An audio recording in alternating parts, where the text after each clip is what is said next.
नमस्कार दोस्तों, मैं गणेश झा आप लोगों के बीच गुरु के महत्व के बारे में बात कर रहा हूँ। एक बार वैकुंठ धाम पहुँचे नारद जी, जहाँ उनका बहुत ही अच्छे तरीके से सत्कार किया गया। दोनों के बीच में वार्ता जैसे ही समाप्त हुई, नारद जी विदा लेकर वैकुंठ धाम से निकले तो श्री नारायण जी ने माता लक्ष्मी से कहा कि जिस स्थान पे नारद बैठे थे उस स्थान को गोबर से साफ कर दें। जाते में नारद जी ये बात सुन बैठे और वापस आकर के श्री नारायण से पूछे, मेरे स्थान को आपको पवित्र करने के लिए गोबर का उपयोग करना पड़ रहा है। तो श्री नारायण ने कहा कि आप निगुरे हैं, आपका कोई गुरु नहीं है। जब आप एक गुरु से दीक्षा लेकर गुरु के शरणागत होंगे तभी जाकर के आप पूर्णतः पवित्र हो पाएंगे।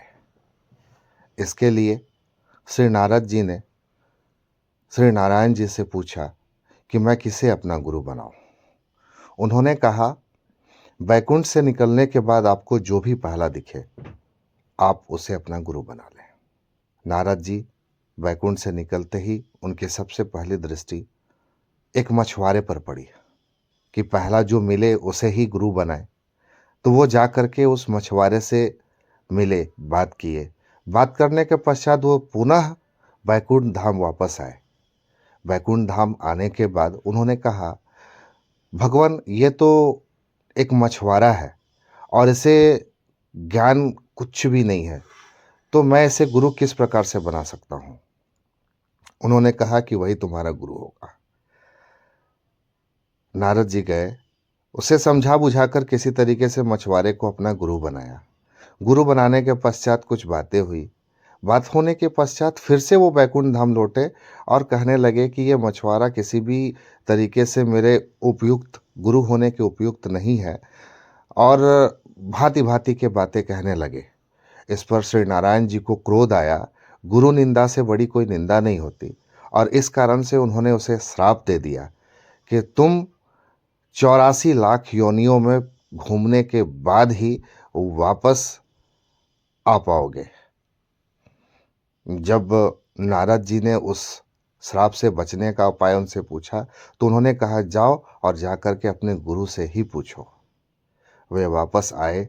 नारद जी ने उस मछुआरे से पूछा और सारी वृत्तांत बताई। सारी वृत्तांत सुनने के बाद उस मछुआरे ने कहा कि आप श्री नारायण से कहें कि 84 लाख योनियां का एक चित्र बना दें। उन्होंने वैसा ही किया। धरती पर 84 लाख योनियों का चित्र बनवाया और उसी पर उनके गुरु मछुआरे ने कहा कि इसी में आप घूम जाओ।